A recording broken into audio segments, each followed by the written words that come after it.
الحمد لله رب العالمين، والصلاة والسلام على سيدنا وحبيبنا محمد وعلى آله وأصحابه أجمعين. ئیمانداران و خواناسانی زۆر بەڕێز، سوپاس و ستایش بۆ خوای پەروەردگار کە بە زمانی بە ڕۆژووەوە لە خزمەت دینی پڕبەرەکەتی ئیسلامدا ئەم وتارش لەم مزگەوتە بچکۆلەی ماڵی خۆمانەوە لەم مانگی پڕبەرەکەتەدا پێشکەش دەکەین. هەزاران هەزار سوپاس بۆ خوای پەروەردگار کە هیدایەتی داین بۆ ڕۆژووی مانگی پڕبەرەکەتی ڕەمەزان، بۆ تەراویحی شەوانی، بۆ جێگرتن لە مەوعیزەی شەوان و عەسرانی. بەڵام ئەم بە ڕۆژووبوونە زۆر ئاسانترە لە پاراستنی زمانمان. وتارەکەم لەبارەی پاراستنی زمانەوە بە وتەیەکی گەوهەرینی پێشەوا ئیبن القەیم دەست پێ دەکەم کە دەفەرمێ: وفي اللسان آفتان عظيمتان. لە ئەو پارچە گۆشتەیکەوە لە ناو دەمایە و قسەی پێ دەکەین، ناخی ناو دڵمان، ئەوەی لە مێشک و بیرماندایە لە ڕێی زمانەوە ئاڕاستەی بەرامبەری دەکەین. دەفەرمێ ئافەتانی دوو بەڵا هەن، هەر وشەی ئافەت بەڵا بۆ خۆی ناڕەحەتیە، بەڵام ئافەتانی عەظیمەتان، ئەو دوو بەڵایەش زۆر گەورن، نەک بەڵایەکی ئاسایی بن، نەک هەر پەیوەندی بە گوناهێکەوە بێ لە بینی خۆت و خوادا بە ئیستیغفارێک بە تەوبەیەک بە شەو نوێژێک خوا لێت خۆش بێ. گوناهەکە بەڵایەکە زۆر گەورن. دەفەرمێ: ئین خەلەص العەبد من ئەحداهما لەم یەخلص من الأخرى. ئەگەر لە یەکیانیش ڕزگارت بوو، ئەگەر خوای گەورە کۆمەکمان نەبێت، لە دووەمیان ڕزگارن نابێ. ئەو دوو بەڵایەش ئافەت الکەلام، بەڵای قسەکردن، دووەمیان ئافەت السکوت، بەڵای بێدەنگبوون. وقد يكون كل منهما أعظم إثما من الأخرى في وقتها. ئێمە زۆر جار دەڵێن ئەگەر قسەکردن زیو بێ بێدەنگی زێڕە، بەڵام ئیمامی ئیبن القەیم وا نافەرمێ، زۆر جوان تێگەیشتووە. دەفەرمێ نەخێر، هەندێک جار یەکێک لەو دوو گوناهە، لەو دوو بەڵا هەرە گەورە بۆ دین و ئیمان و ژینت، بۆ سەرت، بۆ ماڵت، بۆ کەسایەتیت، ئەم یەکیان لە کاتی خۆیدا گەورەترە تاوانەکەی لەوەی تریان. جاری وا هەیە بێدەنگبوونەکە بەڵایەکەی گەورەترە، جاری وا هەیە قسەکردنەکە لە کاتی شیاوی خۆیدا نەبێ بەڵایەکەی گەورەترە. دەفەرمێ: فەساکیت عن الحەق. ئەو کەسەی کەوا حەق دێتە پێشەوە، ڕاستی دێتە پێشەوە و نایڵێ، خۆی بێدەنگ دەکا، ئەمە بێدەنگەکەیە. زمانی پاراستۆ هیچ وشەیەک بەدەمیان ناڵێ. لە کاتێکا کە دەبوو هەڵوێستی هەبێ، ئەو کەسە چوار سیفەتی خراپی هەیە. یەکەمیان شەیطان ئەخرس، شەیطانێکی لاڵە، شەیطانە لە ناخا بەڵام دەری نابڕێ. دووەمیان عاصین لله، پەروەردگار فەرمانی پێکردووە لە کاتی بینینی ناڕەوادا هەڵوێستت هەبێ، ئەم زمانی قفڵ داوە لە کاتی وتنی ئەو خێرەدا و نایڵێ، سەرپێچی فەرمانی پەروەردگاری کردووە. سێمیان مڕا، کەسێکی ڕیابازە، بەرامبەرەکە قسە دەکات، جاری وایە سەرۆکێکە، سەرۆکی حیزبەکەیەتی، دەسەڵاتدارێکە، بەڕێوەبەری فەرمانگەکەیەتی، بەڕێوەبەری شەریکە و کۆمپانیاکەیەتی، لە کۆبوونەوەیەکە کۆمەڵە قسەی بەتاڵ فڕێدەدا. ئەم بۆ ئەوەی کەوا دڵی ئەوی لێ نەڕەنجە، ڕیایی بۆ بکە، سەری بۆ دەلەقێنێ و بە زمان هیچ ناڵێ و خۆی بێدەنگ کردو دەڵێ حەقم بەسەرەوە نییە. چوارەمیان موداهین، کەسێکە لە پێناوی مانەوەی پێگە و نان و پارەی خۆیدا،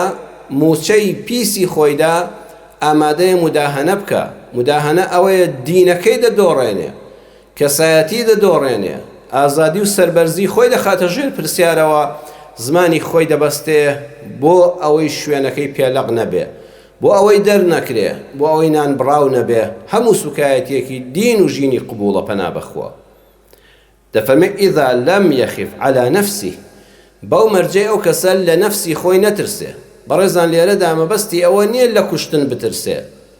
خۆ ساحیرەکانی زمانی سەیدنا موسا زانیان یەقینیان هەبوو کە فیرعەون چستەمکارێکە، چۆن لەسەر ئیمان هێنان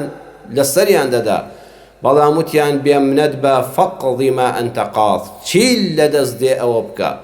تۆ هەر تەنها ئەوە دەتوانی لە چەند چرکەیەکە ڕوحمان لێ بستێنی، بەڵام ناتوانی دەست بەسەر قیامەتماندا بگری کە بەدەستی ڕەب العالەمینە. بەڵام مەبەست لێرەدا ئەوەیە، ئیمامی ئیبن القەیم زۆر پیاوێکی ورد بووە، دەفەرمێ کاتێک قسە بکە هەڵوێست وەرگرە و بێدەنگ مەبە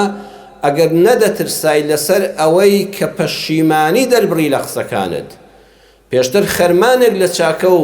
بوێری و دلێریت کۆ کردوتەوە، جارێکیان دەنگت هەڵبڕی بەرامبەر ناحەق بتێنە سەر تەلەڤیزۆن و ئەمڕۆ بە زاراوەی ناو بازاڕ خوا پەناماندا بڵێن ڕادیۆیان پێکرد، ئەمجا پەشیمان بی لە هەموو ڕابردۆکەشت، ئەنجا بتکەن بە دەلیلێک بۆ بێدەنگکردنی هەموو ئازادی خوازێک و حەقگۆیەک.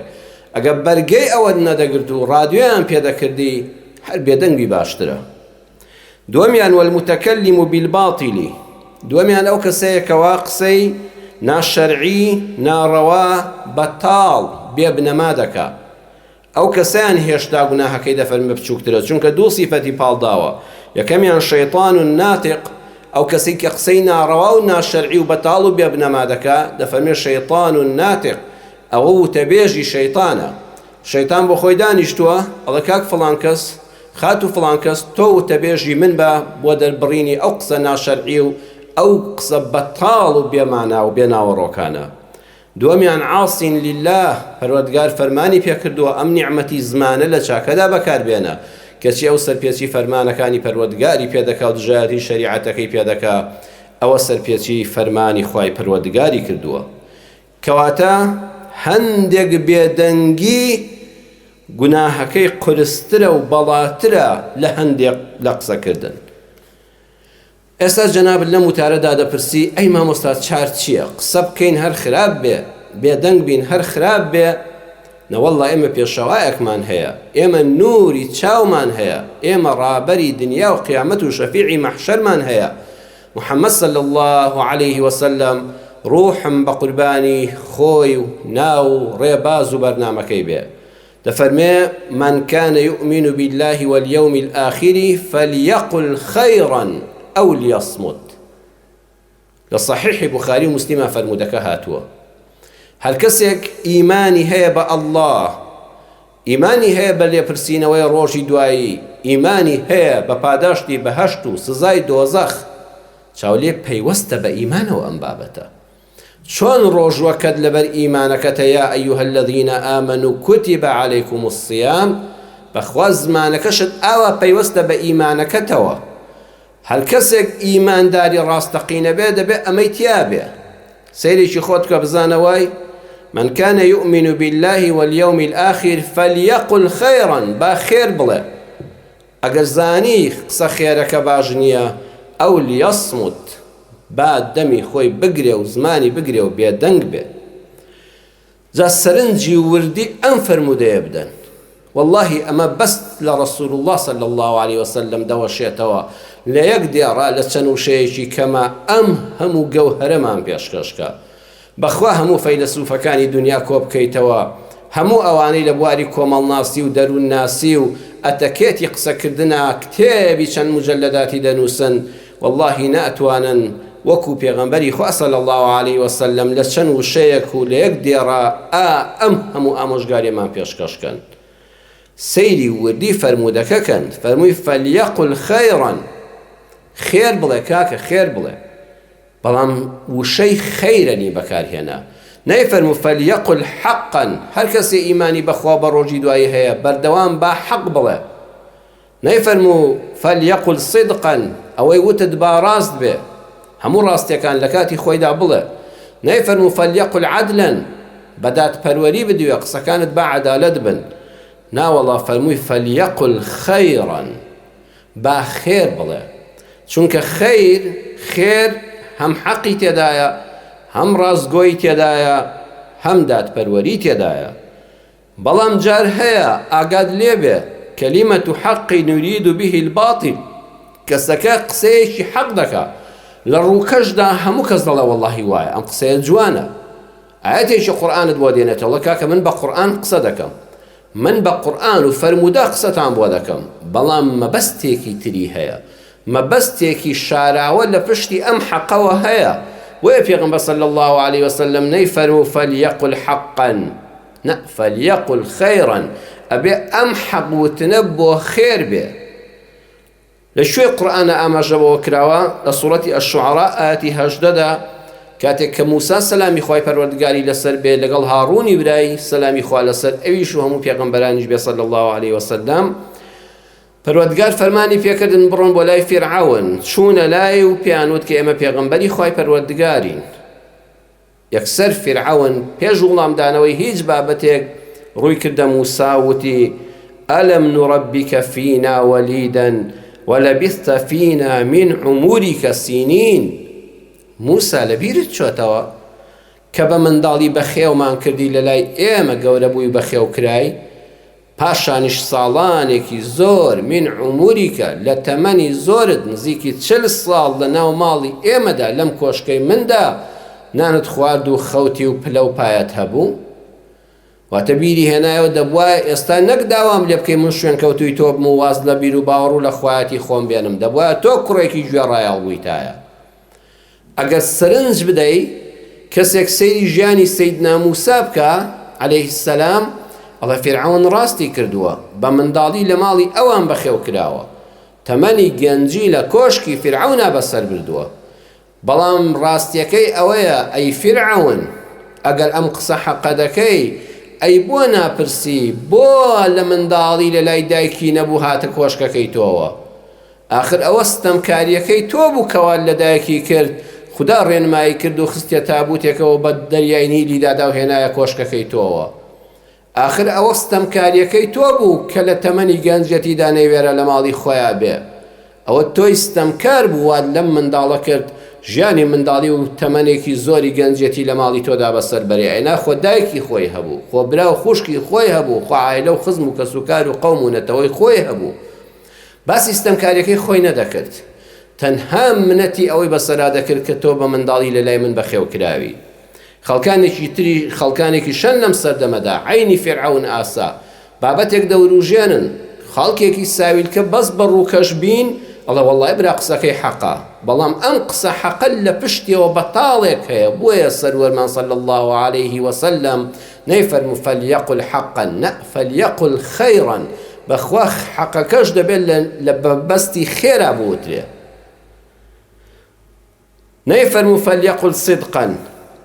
هەرچی وتە ڕاستیەکان هەمووی وەکو خۆی بڵێ چونکە جار هەیە وتنی ڕاستی وەکو خۆی جانی کەسێکی بێتاوان دەخاتە مەترسیەوە هەروەکو لە هیجرەتە لە کاتی کۆچکردن لە مەکەوە بۆ مەدینە کابرایە کە ئیمامی ئەبوبەکری دەناسی بەهۆی بازرگانیەوە ناسی بووی پێشتر بەڵام پێغەمبەری خۆی صلی الله عليه وسلم نەدەناسی لە ئیمامی ئەبوبەکری پرسی کەوان بە ڕێگایەکی نهێنیدا دەڕۆیشتن دەیانویست پێغەمبەری خوا صلی الله عليه وسلم کەس نەزانێت لە کوێوە ڕۆیشتووە بۆ ئەوەی 100 حوشتر خەڵات بدرێ بەو کەسەی کەوا پێغەمبەری خوا صلی الله عليه وسلم بە زیندوییان بە مردووی بەرێتەوە بۆ قوڕەیش ئیمامی ئەبوبەکری ژیر و دانا نەیفەرموو دەبێ هەرچی وتم مادام ئیماندارم بەڕاستی بێڵێم وەیە فەرمووی هذا هاد يهديني السبيل فەرمووی برا ئەمە ڕێنیشاندەرمە کابرای پرسیارکار وا حاڵی بوو کە دەڵێ ڕێگاکەم نیشان دەدا من کوێرکە ڕێگایەکم هەڵبژاردووە بەرەو شوێنێک دەڕۆم ئەمە ڕێگا ئەسڵیەکە نییە ئەمە کابرایەکی ڕێنماییکاری ڕێگازانە بەڵام ئیمامی ئەبوبەکر لە ناخی خۆیدا و هەرواش بوو نێتی ئەوە بوو کە ئەمە ڕێنیشاندەرمە بۆ ڕێگای خوای پەروەردگار دەمگەیەنێ بە خوای پەروەردگار ئەمە ئیسلامی بۆ هێناوە ئەمە پێغەمبەری خوا صلی الله عليه وسلم چاولێن فەلیەقل صدقا لەوێدا دەیخستنە مەترسیەوە هەروەها جارێکیان پێغەمبەری خوا صلی الله عليه وسلم کابرایە کە نەیدەناسی لە کاتی بەدرا بووە لێ پرسین ئێوە خەڵکی شوێن پێغەمبەر صلی الله عليه وسلم یەکسەر فەرمووی نحن من ماء ئێمە خەڵکی ئاوین کابراوە حاڵی بوو ئەمانە عێراقین خەڵکی دیجلە و فراتن بەڵام پێغەمبەری خوا صلی الله عليه وسلم هەر ڕاستی وت بەڵام خێری گوت مەبەستی ئەوە بوو ئێمە لە ئاو دروست بووین لە مەنی و نوتفە کە هەردووچیان لە ئاون ئێمە لەوە دروست بووین بۆیە بەڕێزان دەکرێت جاری هەیە تۆ ڕاستی بڵێ حەق بڵێ بەڵام خێری تێدا نەبێ سەروەرمان صلی الله عليه وسلم فەرمووی فەلیەقل خەیڕەن تۆ خێر بڵێ بەڵێ فەرمووی فەلیەقل خەیڕەن چونکە سیدقەن ڕاستگۆیی هەندێک جار خێری پێوە نییە شەڕ دێنێ بۆ نمونە زانایان فەرموویانە سێ شت هەیە نابێت ڕاستیەکەی لای هەموو کەس بڵێ یەکەمیان ذەهەبوک دووەمیان ذیهابوک سێمیان مەذهەبوک ذەهەبوک واتە باری ئابووریت نابێت لە لای هەموو کەس بڵێ ئەوەندە موچەمە ئەوەندە داهاتمە خانووەکەم بای ئەوەندەیە ئۆتۆمبیلەکەم بەوەندە کڕیوە لەخوا بەزێبە نازانم قەیران و بێموچەیی چییە ئەمە پێویست ناکە بۆ خەڵکی باسیکەی چونکە دڵنیا بە حەسوودیت بۆ دروست دەبێت وەڵڵا کەسانی چاوپیس ناخپیس حەسوود لەوە چێ پیلانێکت بۆ دانێن لە شوێنێکە لەسەر پارەکانت بتکوژن کە بڵێ من ئەوەندە پارەم هەیە لە فڵان شوێنە کەسابەتم هەیە زمانت ببەستە خۆ ئەمە ڕاستە تۆ نابێ بڵێ وەڵا کەسێ لێی پرسیم ئەی ژیانت چۆنە بڵێم وەڵڵا دەبێت من ڕازگۆ بم پێغەمبەر صلی الله عليه وسلم فەرمووی ئەگە ئیمانت تەواوە فەلیەقل صدقا چیان لێ پرسی بە ڕاستی وەڵام داوە وەڵڵا کاکە ئەوەندە دەفتەر دۆلارم هەیە ئەوەندە موڵکەم هەیە ئەوەندەم داهات هەیە نە فەلیەقل خەیڕەن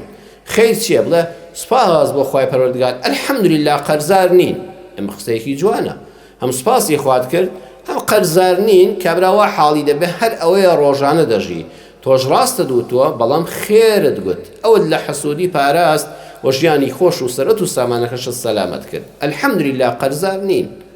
ئیتر زیاتری لەسەر ڕۆی جوابی مەدەوە دووەمیان ذیهابوک ڕۆیشتنت بۆ شوێنەکان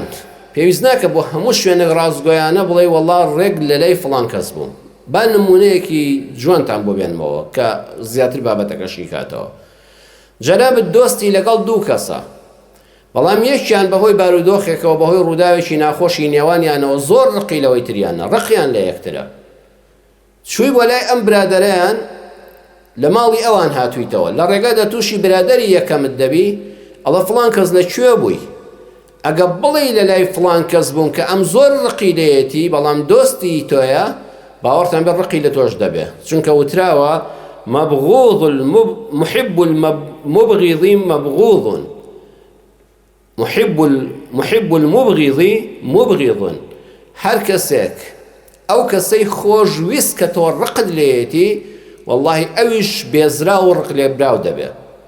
ئەگەر دەڵێ لای فڵان کەس بوون لە ماڵی ئەوان دێمەوە ئەم دۆستیان لێ عاجز دەبێت ئەڵێ بەخوا برا دیارە تۆ شەروەکو ئەو وای ئەزانی من ڕقم لێیەتی بۆیە هاتوشۆت کردووە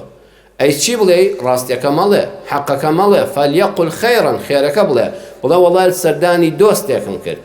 کەوتی چێ بوو بڵێ وەڵا ئاشنای تۆ نییە ناسیاوی تۆ نییە عنی مەبەستم وایە لە دڵەوە تۆ ناسیاوی ئەو نی لە دڵەوە پێی ئاشنانی ڕقل لێیەتی بەڵام پێویست بەو شیکردنەوەیە ناکە ئەوە تا خێرت وت دڵی ئەویشن نەڕەنجاند و ڕاستی شدوت لای دۆستێک بووم ئەگەر زۆر وتی چێ بوو وەڵی ناسیاوی تۆ نییە خۆشە یعنی ئاشنای تۆ نییە خێرت دوت و فڵان کەسی دۆستی شل لەدەست نەدا سێمیان مەذهەبوک بەرنامەی ژیانت بۆ هەموو کەس شیمەکەوە بەرنامە و نەخشەکانی داهاتووت کاکە لە بنی کوولەکەکەی مەدە بۆ هەموو کەسێک بەتایبەت ئەو کەسانی کە زۆر لێت نزیکن لەوە چێ لەمپەرێکت بۆ دروستکەن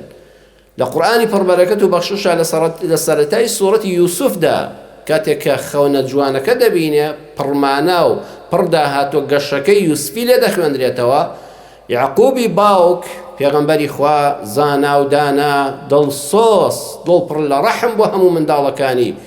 ئامۆژگاری یوسفی کۆر پێی دەکا و دەفەرمێ لا تقصص رؤياك على إخوتك فيكيد لك كيدا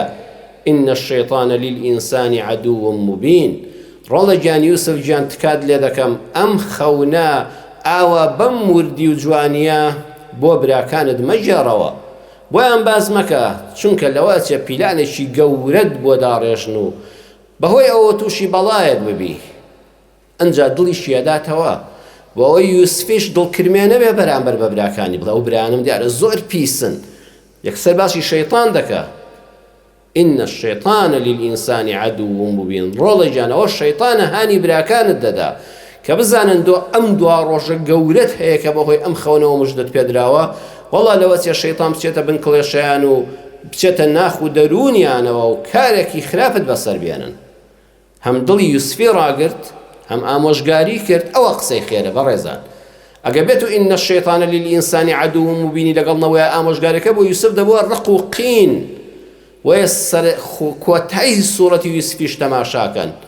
لەوێدا ئەم قسەی باوکی هەر لەبیر ماوە لەوێشدا دەڵێ من بعدی ئەن نەزەغە الشەیطان بەینی وبەینە ئیخوەتی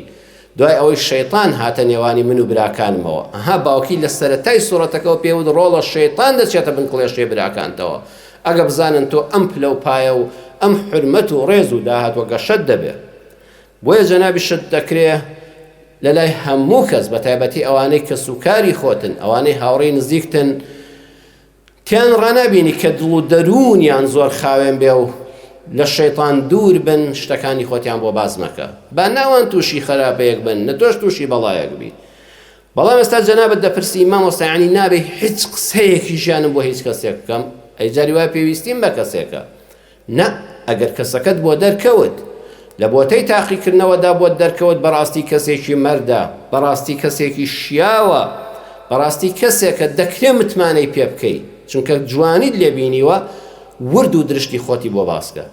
جا وشەی قەس لا تەخصص یعنی لەگەڵ لا تخبیری قورئان زۆری فەرقە ئێمە لە مانگی قورئانین هەموو جار عەرزی جەنابتان دەکەم مەرج نییە تۆ چەند ختمی زۆرت کردبێ بەخوا یەک ختمت کرد بێ و جوان لە خزمەت قورئانەکەدا ورد بوو بیتەوە دەرسی ژیانەکەی لێ وەرگری باشە یعنی ورد و درشتەکەی باز مەکە ئەینا براکانی یوسف لێت پرسن یوسف لەکوێ بووی وڵات تا ئەو ماڵی دراوسەیە چووم بڵێ نا هیچ شتێ ناڵێم ئەوە گومانە لەسەر دروست دەبێت بەڵام وردیەکانی ژیانت باز مەکە بەڵام هەر لە قورئانی پڕبەرەکەت و بەخششدا لە سوورەتی ئەلقەسەس ئایەتی 25 باسی ئەوەمان بۆ دەکات جار هەیە براکەی خۆت کە لە باوکی خۆتە ناتوانانی متمانەی پێ بکەی بەڵام بێگانەیەک لەو سەری دنیا کە لێت قەوماوە ئەتوانی متمانەی پێ بکەی ورد و درشتی ژیانی خۆتی بۆ باسکەی ئەوتە لە سوورەتی ئەلقەسەسە لە ئایەتی 25 لە باسی سەیدنا موسادا سەلامی خوای لەسەر بێت دوای ڕزگاربوونی لە دەسەڵاتی مرۆڤ کوژی فێرعەون و گەیشتنی بە وڵاتی مەدیەن کە مەڕەکانی بۆ دوو کچەکە ئاودا چوونەوە ماڵەوە و باوشی نردیان بە شوێنیدا وتی گەنجێکی ئاوامەر نەدی و نەناسی و چاوپاک و دەمپاک و داوێن پاک بەبێ ئەوەی چاوتان بۆ هەڵبڕێ بەبێ ئەوەی پاداشتی لێتان بوێ بەبێ ئەوەی چاڕی سوپاس بکە پشتی تێکردن و بەجێ هێشتن و یارمەتیدان ئەو گەنجە بڕۆن حەیفە ئەو غەریبە لەوە چێ بێنام بێ بێجەگا و ڕێگا بێ کاتێک کە هات سوپاسی کرد لەسەر ئەو هەڵوێستە مەردانەی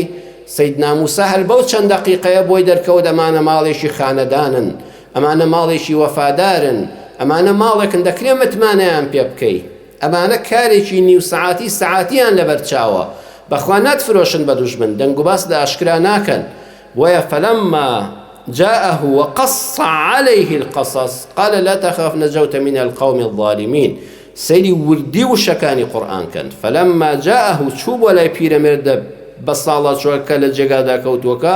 وقص عليه القصص قصة ورد و درشتی ژیانی خۆی بۆ گێڕایەوە من ناو موسایە خەڵکی میسرم بەهۆی دەسەڵاتی فیرعەونەوە دایکم کاتی خۆی ئاوا فڕێدامە ڕووبارەوە لە ماڵی ئەوان گەورە بووم درێژی نەکەینەوە چی بەسەر هات بوو چۆن بە هەڵە کەسێکم لە دەست کوژرا و ئێستا ڕام کردەوە خۆم شاردوێتەوە هەمووی بۆ باس کرد قص عليه القصص هەرچی لە نەخیا بوو بۆی هەڵڕشت کابرەش زۆر بوێر و درێر و مەرد بوو بەوەی پیر و بێدەسەڵات بوو وتی قال لا تخف کوڕم مەترسە نجوت من القوم الظالمين لدستي استنكاران رزقارد بو ام سنوري جغرافيا دا صلاتي فرعون مصر نيا لأن كز ناتواني آزار الدا ومن داد كان بكوري مالي خوم وفعلا كردي بكوري مالي خوي كشكي لي مارا كردو عقدێکی چەند ساڵی هەم جێگا هەم ماڵ هەم خێزان هەم خواردن هەم کاری 8 ساڵ بۆ 10 ساڵیشی مسۆگەر کرد وەیە دەکرێت جاری وایە جەنابی شت کە زانیت کەسەکە زۆر مەردە نهێنیەکانی ژیانی خۆشتی بۆ بدرچێنی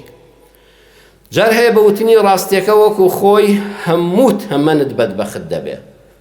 وە ژیانی کەسێکی تریش دەسووتێنی ها پێغەمبەر صلی الله عليه وسلم فەرمی کە قسەت کرد فەلیەقل خەیڕەن خوشکم برام خێر بڵێ نەیفەرموو فەلیەقل صدقا والله چی ڕاستیە وەکو خۆی بیجێڕەوە نە نمونەیەکتان بۆ باسکەم لە ژیانی واقعیدا بەڵێ وەی زیاتر بابەتەکە ڕوونکەینەوە کچێک کوڕێک خوازبێنی دەکات دڵخوازیەتی وا ئەزانێ کچێک لەم سەر زەوێدانێ ئەو نەبێ لە کاتی داخوازیدا، لە کاتی دەستگیرانی و دوای مارەکردندا، لە کاتێکا دەیگوازێتەوە دەچنە ماڵ و حاڵی خۆیان، ئەم کچە هەرگیزا و هەرگیز نابێ بە هاوسەرەکەی، بە دەستگیرانەکەی، بە خوازبێنی کارەکەی، بە مێردەکەی ئێستای بڵێ ئەگەر وتی ڕۆژێک کەس خوازبێنی کردووی دڵت بە کەسەوە بووە، نابێ بڵێ وەڵڵاهی پێش تۆ دڵم بە کوڕێکەوە بوو، بەڵام بە نسیب نەبوو، ئێستا هەر نازانم بوونی هەیەیاننا. ئەم قسەیە خۆی ڕاستە. ئەم کچە بە ئەخلاقا داوێن پاکە، بە ڕێزە، بە حرمەتە، هیچ ناشەرعێکی تێدا نییە. ئەم کوڕە چۆتە خوازبێنی، ئەو کوڕە چۆتە خوازبێنی، ئەو کوڕە چۆتە خوازبێنی، هەروەکو کوڕێک چۆتە خوازبێنی چەندەها کەچ. بەڵام کاتێک کە بە نسیبی یەک نەبوون هەر لە بیری چۆتەوە. چۆن کوڕە مەرد و پیا و ئازاکە موسڵمانەکە هەموو ئافرەتانی پێشتر بە خوشکی خۆی دەزانێت، ئەوی ژانە بە برای خۆی دەزانێت. بەڵام ئەم قسە ڕاستە نابێ بۆ مێردێکی بەغیرەت بوترێ، نابێ. بۆ چونکە ڕەنگە لە کاتی خوازبێنیدا، ڕەنگە لە کاتی دەستگیرانیدا، ڕەنگە لە کاتی سەرەتای هاوسەرگیریدا کە سۆز پێش عەقڵ و غیرە دەکەوێ، عەتف و سۆزەکە، خۆشەویستیەکە پێش عەقڵ و ژیری و غیرەی پیاوەتیەکە دەکەوێ، لە دواییدا پێ قبوڵ ناکرێ، لە دواییدا بەردەوام ژیانی هەردووچیان دەبێ بە دۆزەخ. بەڵکو چی بڵێ؟ خەیڕەن. ئەگەوتی ڕۆژە کەس خوازبێنی تۆی کردووە، بڵێ وەڵڵاهی من چاوم بە تۆ ڕۆشن بوو، بە تۆ کرایەوە پیاوەکە، بەخوا ئەمە یەکەم جارمە بزانم پیاوێک هەیە. مرۆڤەکانم بینیون، هەر وەکو براکانم، هەر وەکو خوشکەکانم، وەڵڵاهی چاوی من وەکو پیاو بە تۆ کرایەوە. ئێمە قسەیەکی ڕاستە، ئەمە قسەیەکی خێرە. ئافرەتی بەڕێز و بە حرمەتی وەکو خوشکانی بەڕێزم بەس بە مێردەکەی خۆی چاوی کراوەتەوە. بۆیە چاو لێ ڕاستیەکە زەرەدت لێ دەدا. پێغەمبەر صلی الله علیه وسلم نەیفەرمووت چی ڕاستە ئەوە بڵێ، وەڵا تۆ بە مێردەکەت بڵێ وەڵای کاتی خۆی دڵم بە کەسێکەوە بوو بەڵام بە نسیب نەبوو، ئیتر ئەوە ژیانی خۆت سووتاند، دڵپیسی، غیرەی خراپ ئالەوێەوە دروست دەبێت. تۆ بە زمانی خۆت هەم خۆت بەدبەخت کرد، هەم هاوسەرەکەی داهاتوت بەدبەخت کرد. لە کۆتاییدا دەڵێم جاری وا هەیە وشەکە بەڕاستی وەکو خۆی بیڵێی دڵی کەسێک یان کەسوکاری بریندار دەکات. بۆیە ڕاستیەکە بکە بە خێر. وەکو نمونەی ئەوە کەسێک کەڕە، مەڵێ فڵان کەسی کەڕ، مەڵێ منداڵەکەت کەڕە بە دایک و باوکەکە، بڵێم فڵان کەسی نابیست، بڵێ فڵان کەس نابیستێ، یان منداڵەکە نابیستە. بەلاڵ مەڵێ لاڵە، بڵێ منداڵەکە ناگۆیە، یان فڵان کەسی ناگۆ. بە کوێرێک مەڵێ کوێر، مەڵێ ئەو منداڵەکە کوێرە، زانێ و دایک و باوکە چەند دڵی دەشکێ. یان کابرا خۆی لە بەرچاوتە نابینایە مەڵێ فڵان کەسی کوێر، زۆر پێی ناڕەحەت دەبێت. ئەی بڵێن چی؟ بڵێ دڵبین. بەخوا دڵبین لە نابین زۆر جوانترە. بەخوا ئەو کەسانەی کەوا لە وتەی کوردەواریا دەڵێن کوێرن، واتە چاویان نییە،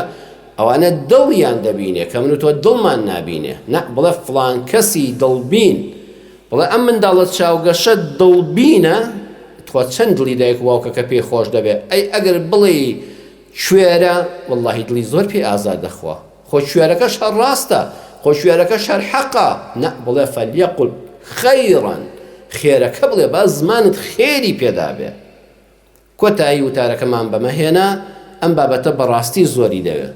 واللهی پەیوەستە بە ژیانی هەر یەکێک بە ئێمەوە، پەیوەستە بە قیامەتمانەوە، من کان یؤمن بالله واليوم الآخر. وإن شاء الله لە مانگی پڕبەرەکەتی ڕەمەزانە هەڵی دەگرین بۆ وتاری داهاتوو. داواکارم لە خوای پەروەردگار یا ڕەبی خوا زیاتر لە قورئانەکەت شارەزامان کەی، یا ڕەبی خوا بەم پەیامی قورئانە بەختەوەری دنیا و قیامەتمان کەی. یا الله حەقی قورئانەکە بدەین لە خوێندنە، لە تێگەیشتنە، لە کارپێکردندا. یا ڕەبی خوا جوانتر لە فەرمودەکانی پێغەمبەر صلی الله عليه وسلم حاڵی ببین و وەکار بە فەرمودە گەوهەرینەکانی بکەین. یا الله ڕۆژەکانمان قبوڵ کەی، یا الله زمانمان سەلامەت کەی. خوایە لە ئاستی حەقا لە شوێنی خۆیدا خێر بڵین، خوایە زمانمان پڕکەی لە خێر، خوایە زمانمان بە خێر بگەڕێ. یا ڕەبی خوا لە شەڕ بە دوورمان کەی، لە ڕاستیەک، لە حەقێک، لە دادپەروەریەک بمان پارێزی کە بەوتنی شەڕی لێ پەیدا ببێ. ئەوەی کە لە زمانمان دێتە دەرەوە ببێتە خێر بۆ خۆمان، بۆ مسڵمانان، بۆ کۆمەڵگا، بۆ داهاتوومان، بۆ قیامەتمان. یا الله شیفای نەخۆشەکانمان بدەی یا ڕەبی خوا لە مردوەکانمان خۆش بی تاعەت و عیبادەتمان قبوڵ کەی کێشەکانمان بۆ چارەسەر کەی دەرگا ڕزق ڕۆزی فراوانمان لێ بکەیتەوە آمين آمين آمين والحمد لله رب العالمين.